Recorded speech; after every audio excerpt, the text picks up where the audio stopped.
coaching situation, where do we go from here?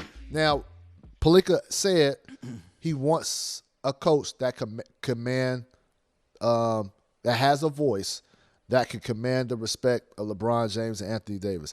And I will say this, Vince, they screwed that up a few years ago with Ty Lue.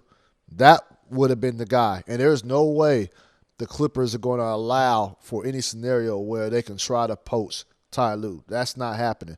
They didn't give Lue initially the contract he wanted. They tried to give him the contract that was similar to Luke Walton when Ty Lue was already a championship coach.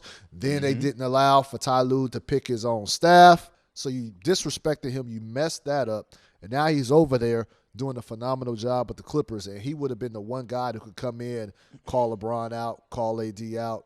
They will still have his back. And another coach, they let Jason Kidd go last year. See what Jason Kidd is doing with Dallas. They could have kept Jason Kidd around, but like, hey, J. Kidd, look, let's give you a bump in pay, keep you around, because that's a guy that definitely commands the respect of LeBron But James. the Lakers don't value coaches. They think as long as we got a superstar, we can plug any old schmuck in this spot because we are the Lakers.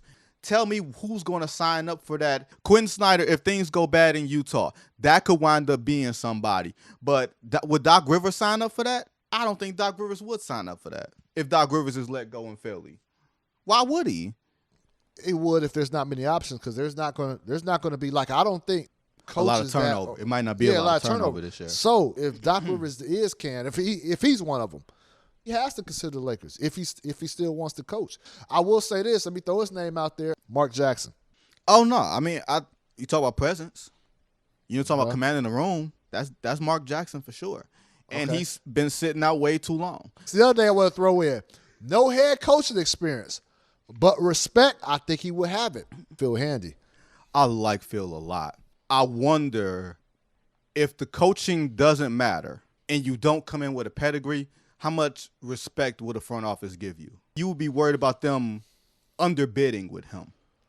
You know what I mean? And that would be my thing. If you underbid for Ty Lue, you know what I mean? Somebody's got that's got skin on the wall.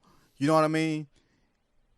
What besides coaching? You walk into that room and you'd be like, okay, what's the contract going to be? You're coaching the Lakers. That's the contract. No. You have to pay me.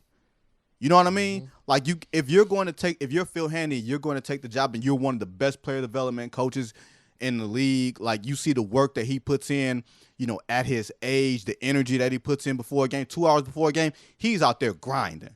He's out there sweating like he's playing 48 minutes, right? He's sweating like Patrick Ewing in the fourth quarter. That's what type of sweat Phil Handy is doing. He's putting in the real equity. The question would be, how much respect would the Lakers give him? Oh, he wants to be a head coach. Like, you can't turn that down. Yeah, will they use the lack of experience he has to try to undermine him in contract talks? Yeah, but you would expect that.